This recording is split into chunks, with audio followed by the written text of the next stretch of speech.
আসসালামু আলাইকুম। আজকে আপনাদের চিকেন মাশরুম সালাদের রেসিপি দেখাবো। যারা ডায়েট করেন তাদের জন্য বেশ উপকারী। প্রথমে বিটরুট আর গ্রিন ক্যাপসিকাম কিউব করে ছোট করে ফেলবো।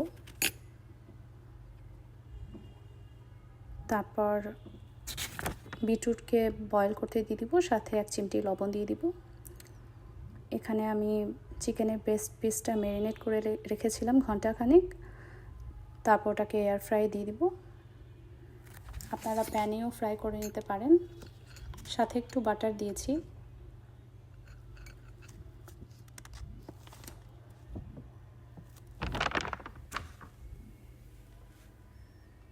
এদিকে আমি মাশরুমগুলোকে ভালো করে পিস করে ফেলব। মাশরুমগুলোকে আমি আটা আর লবণ দিয়ে ভালো করে ক্লিন করে ফেলেছি। আটা দিয়ে ভালো পরিষ্কার হয় মাশরুমগুলো।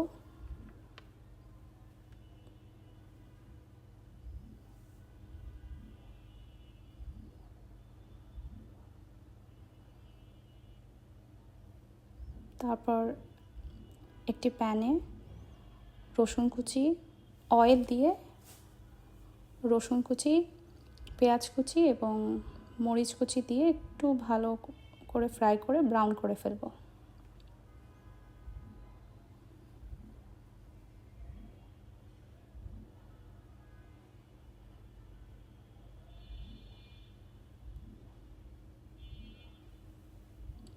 হালকা ব্রাউন হয়ে গেলে এর উপরে আমি মাশরুমগুলো দিয়ে দিব।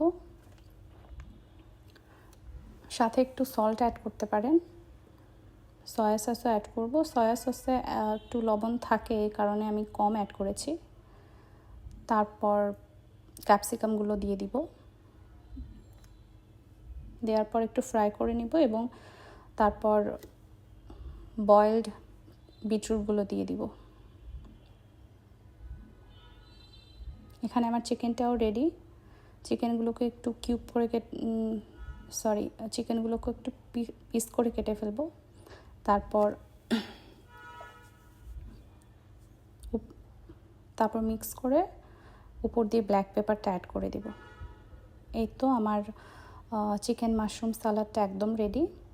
আপনারা চাইলে ডিনারে, লাঞ্চে অথবা ব্রেকফাস্টেও খেতে পারেন। আল্লাহ হাফেজ।